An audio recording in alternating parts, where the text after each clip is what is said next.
بده حالی. من دیگه قید تو زدم، یادگار یا تو بردار و برو، پشتم بعد بگو فوش بده اصلا نشنیده میگیرم حرفای تو رو. بیا با هم دیگه ول کنی، تو دستای من و منم دستای تو رو.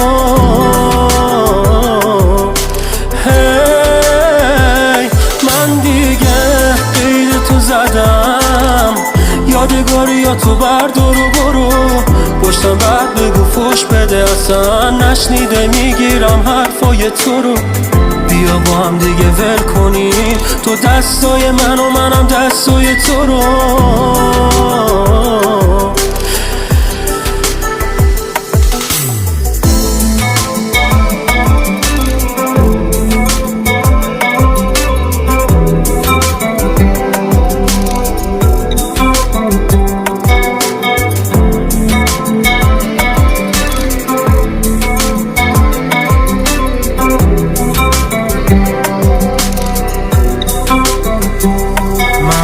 نمی کردم واسد بی نقص بودم، کاری به کارت نداشتم و ریلکس بودم. رفتارای بچگونت منو میترسوندن، حرفایی میزدی که منو میرنجونن. یهو نمیدونم چی شد ازم زده شدی، یهو نمیدونم